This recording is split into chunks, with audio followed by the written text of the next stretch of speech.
Welcome to Wizard.com. This is Ashwini, Maths tutor. Our question is, find the largest angle in the given triangle. And we have given one triangle with the sides 59, 58 and 61. As largest angle of the triangle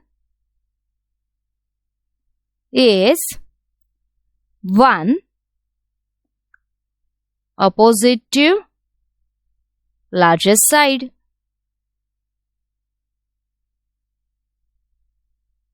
Here we can observe largest side is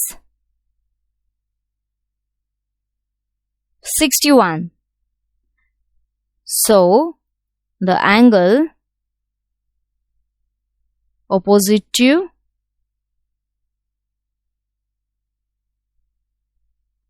(61), that is angle C, is largest angle.